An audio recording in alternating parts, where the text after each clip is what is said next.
ಎಲ್ಲ ಸೇರಿ ಈ ಒಂದು ಕೆಂಪೇಗೌಡರ ಒಂದು ಹಬ್ಬದ ರೀತಿಯಲ್ಲಿ ಆ ಉದ್ಘಾಟನೆ ಮಾಡಿ 50,000ಕ್ಕೂ ಅಧಿಕ ಜನ ಕೆಂಪೇಗೌಡರ ಕೋಟೆಯಲ್ಲಿ ಊಟ ಮಾಡಿ ಸಮೃದ್ಧಿಯಾಗಿ ಆ ಭಗವಂತನ ಸ್ಮರಣೆಯನ್ನು ಮಾಡಿದಂಥ ಶುಭ ಗಳಿಗೆಯನ್ನು ಇವತ್ತು ಮಾಗಡಿ ತಾಲೂಕಿನ ರಾಮನಗರದ ಜಿಲ್ಲೆ ಪ್ರತಿಯೊಬ್ಬರಿಗೂ ಗೊತ್ತಿರುವಂಥ ಸತ್ಯ ಘಟನೆ. ಅದು ಒಂದು ಭಾಗ. ಅದಾದ ನಂತರ ಪ್ರತಿ ವರ್ಷ ಕೆಂಪೇಗೌಡರ ಜಯಂತ್ಯೋತ್ಸವನ ಮಾಡ್ತಾಯಿದ್ವಿ. ಏನೋ ಬಂದೆ ಒಂದು ಈಡ್ಗಾಯಿ ಹಾಕ್ತೆ, ಏನೋ ಬಂದೆ ಕಡಲೆಪುರಿ ಹಂಚ್ಬಿಟ್ಟೆ, ಏನೋ ಬಂದೆ ಏನೂ ಗೊತ್ತೇ ಇಲ್ದಂಗೆ 4 ಜನಕ್ಕೆ ಊದುಗಡ್ಡಿ ಹೊರಟ ಅಂತ ಮಾಡಲಿಲ್ಲ. ಆ ಭಗವಂತನ ಹೆಸರು, ಕೆಂಪೇಗೌಡರ ಹೆಸರು ಬೆಂಗಳೂರು ನಿರ್ಮಾಣ ಮಾಡಿದಂಥವ್ರು, ಸಾವಿರಾರು ಕೆರೆ ಕಟ್ಟೆ ಗುಡಿಗೋಪುರಗಳನ್ನ ಕಟ್ಟಿ ಸರ್ವ ಧರ್ಮದವರ ನಾಡಿಗೆ ಬೆಳಕನ್ನು ಕೊಟ್ಟಂಥವರು. ಅಂಥ ಪುಣ್ಯಾತ್ಮನ ಹಾದಿಯಲ್ಲಿ ನಾವು ಸಾಗಬೇಕಾದ್ರೆ ಏನಾದರೂ ಅಲ್ಲಿ ಒಂದು ಧರ್ಮನಿಷ್ಠೆ ಇರಬೇಕು ಅಂತ ಹೇಳಿ ಕೆಂಪೇಗೌಡರ ಸಿದ್ಧಾಂತ ಅಂದರೆ ಹಸಿರುವಂಥವ್ರಿಗೆ ಅನ್ನ ಹಾಕುವಂಥದ್ದು, ನೆಲೆಯಿಂದವರಿಗೆ ಅವ್ರಿಗೊಂದು ಸೂರು ಕೊಡುವಂಥದ್ದು, ಯಾವುದಕ್ಕೂ ಬದುಕಿಗೆ ಒಂದು ಅರ್ಥ ಬರಬೇಕಾದ್ರೆ ನೀರು ಸದಾ ಕಾಲ ಸಮೃದ್ಧಿಯಾಗಿ ಈ ನಾಡಲ್ಲಿ ನಿಲ್ಲಬೇಕು ಅಂತ ಹೇಳಿ ಸಂಕಲ್ಪವನ್ನು ತೊಟ್ಟು ಸಾವಿರಾರು ಕೆರೆಗಳನ್ನು ಕಟ್ಟಿದಂಥ ಪುಣ್ಯಾತ್ಮ. ಅದಕ್ಕೋಸ್ಕರ ನಾನು ಆ ಒಂದು ಕೆಂಪೇಗೌಡರ ಜಯಂತ್ಯೋತ್ಸವವನ್ನು ಮಾಗಡಿ ಹಬ್ಬ ಅನ್ನುವಂಥ ಹೆಸರಿನಲ್ಲಿ ಮಾಡಿದೆ.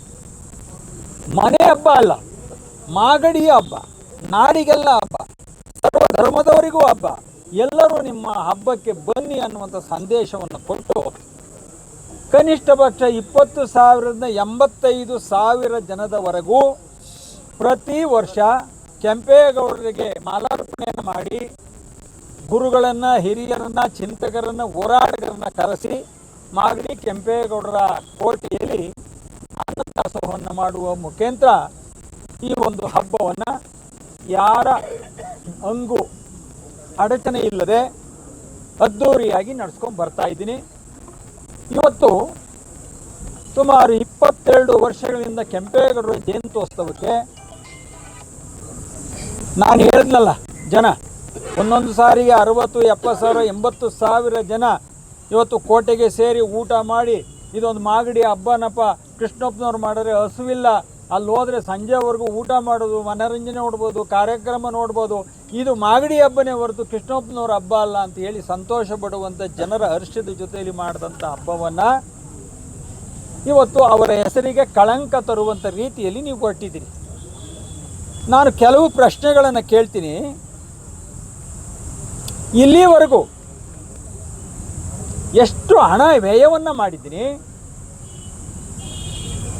ಯಾರಾದರೂ ವರ್ಷಕ್ಕೆ 1,000 ರೂಪಾಯಿ ಆದರೂ ಯಾರನ್ನ ಕೇಳಿದ್ದೀನ? ಇಲ್ಲ.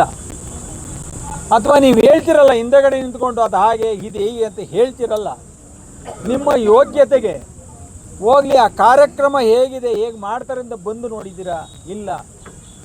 ನೀವು ಏನೂ ಮಾಡಲಿಲ್ಲ, ಅದು ನಮ್ಮ ಸಂಬಂಧ ಇಲ್ಲ. ಆದರೆ ನಾವು ಕೆಂಪೇಗೌಡರ ಇತಿಹಾಸವನ್ನು ಉಳಿಸ್ಕೋಬೇಕು ಅಂತ ಹೋರಾಟವನ್ನು 23 ವರ್ಷಗಳಿಂದ ನಿರಂತರವಾಗಿ ಹೋರಾಟವನ್ನು ಮಾಡ್ತಾಯಿದ್ದೀವಿ. ಮೊದಲಿಗೆ ಆ ಕಡೆ ಒಂದು ಭಾಗ ಉತ್ತರದ ಭಾಗ, ನಂತರ ದಕ್ಷಿಣದ ಭಾಗ, ಅದಾದ ನಂತರ ಪೂರ್ವದ ಭಾಗ, ಇನ್ನು ಉಳ್ಕೊಂಡಿರೋದು ದಕ್ಷಿಣದ ಭಾಗ.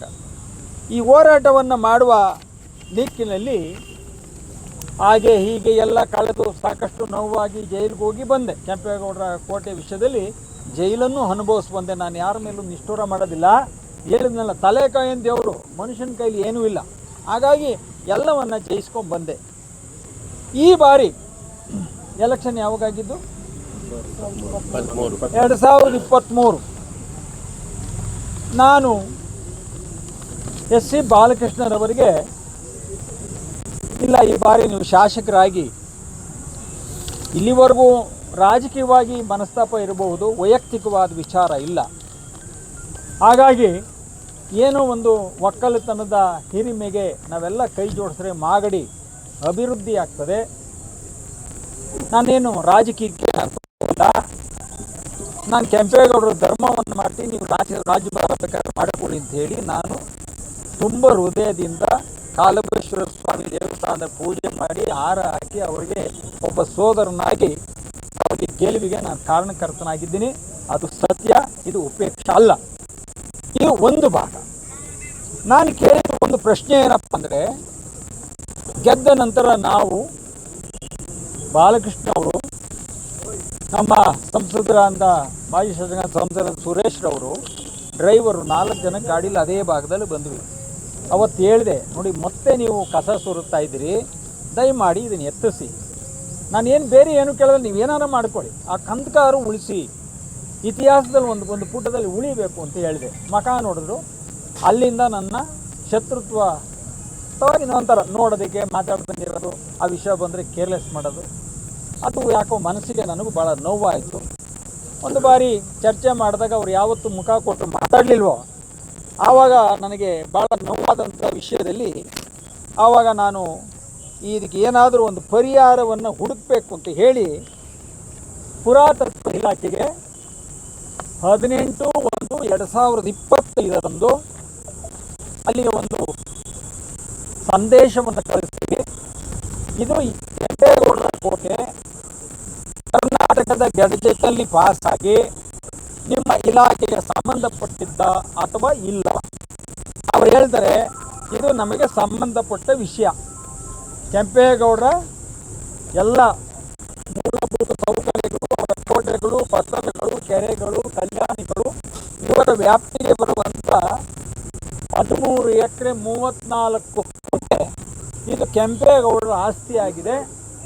ಇದಕ್ಕೆ ಒಂದು ಬೇಲಿಯನ್ನು ಮೊದಲು ಹಾಕಬೇಕು, ನಾಮಫಲಕವನ್ನು ಹಾಕಬೇಕು. ಅದಾದ ನಂತರ ಕೆಲವು ಕಟ್ಟಡಗಳನ್ನು ತೆರವುಗೊಳಿಸುವಂಥ ಕೆಲಸವನ್ನು ಇಲ್ಲಿನ ಆಡಳಿತವನ್ನು ಮತ್ತು ಆಡಳಿತ ಪಕ್ಷದವರನ್ನು ಕರೆದು ಮಾತಾಡಿ ಇದಕ್ಕೆ ಒಂದು ಪರಿಹಾರವನ್ನು ಹುಡುಕ್ತೀವಿ ಅಂತ ಹೇಳಿ ಇವತ್ತು 2026 ಅದೇ 4ನೇ ತಿಂಗಳು, ಅಂದರೆ 1 ವರ್ಷದ ಮೇಲಾಯಿತು. ಇಲ್ಲಿವರೆಗೂ ಪುರಾತತ್ವ ಇಲಾಖೆಯವರನ್ನು ಅಳತೆ ಮಾಡಲಿಕ್ಕೆ 10 ಬಾರಿ ಬಂದರೂ ಸಹ, ಅಥವಾ DC ಅವರಿಗೆ, AC ಅವರಿಗೆ, ತಹಸೀಲ್ದಾರ್ ಅವರಿಗೆ, ಪುರಸಭೆಗೂ ನೋಟಿಸ್ ಕೊಟ್ಟು ಜಾರಿ ಮಾಡಿದ್ರು ಸಹ ಇಲ್ಲಿಯವರೆಗೂ ಅದನ್ನು ಅಳತೆ ಮಾಡೋದಕ್ಕೆ ಬಿಡಲೇ ಇಲ್ಲ. ಯಾತಕ್ಕೆ ಬಿಡಲಿಲ್ಲ ಅಂದರೆ, ಕೆಂಪೇಗೌಡ ಕೋಟೆಯಿಂದ ಸುತ್ತಳತೆ 200 ಮೀಟರ್ ಅಳತೆಯಲ್ಲಿ ಯಾವುದೇ ಕಾಮಗಾರಿಗಳು ಮಾಡಬಾರದು ಅಂತೇಳಿ ಅದು ಸರ್ಕಾರದ ಆದೇಶ ಇದೆ. ಆ ಆದೇಶವನ್ನು ಮೀರಿ ಕೆಲಸವನ್ನು ಮಾಡಿದಾಗ ನಾನು ಯಾರೋ ಒಬ್ಬರೇ ಹೋಗಿ ಹೋರಾಟವನ್ನು ಮಾಡಲಿಲ್ಲ, ಸಾರ್ವಜನಿಕರಾಗಿ ಹೋರಾಟವನ್ನು ಪ್ರಾರಂಭವನ್ನು ಮಾಡಬೇಕು. ಇದರೊಳಗೆ 532 ಹಾಳೆಗಳಿದೆ, 6336 ಸಹಿಗಳನ್ನು ಸಂಗ್ರಹಿಸಿ ಇದು ಪುರಾತತ್ವ ಇಲಾಖೆಗೆ ಸರ್ಕಾರಕ್ಕೆ ತಲುಪಿಸಿ, ಸರ್ಕಾರದ ಈ ಒಂದು ಕಡತವನ್ನು ಕೆಂಪೇಗೌಡರ ಒಂದು ಹೈಕೋರ್ಟಿನಲ್ಲಿ ರಿಟ್ ಹಾಕುವಂಥ ಸಂದರ್ಭದಲ್ಲೂ ಈ ಎಲ್ಲವನ್ನು ಅವರಿಗೆ ಸಂದೇಶವನ್ನು ಕೊಟ್ಟಿದ್ದೀವಿ. ಯಾಕಂದರೆ ಅವ್ರು ಕೊಟ್ಟರು, ನೋಡಲಿಲ್ಲ ಅಂತ ಬೇಡ. ನೋಡಿ, ಇದೆಲ್ಲ ನಿಮ್ಗೆ ಏನೇ ಬೇಕಾದ್ರೂ ನೀವು ಚೆಕ್ ಮಾಡ್ಕೋಬೋದು. ಎಲ್ಲ ಸೈನು, ಅವ್ರ ಫೋನ್ ನಂಬರು, ಊರು, ಪ್ರತಿಯೊಂದು ಇದೆ. ಲಾಸ್ಟ್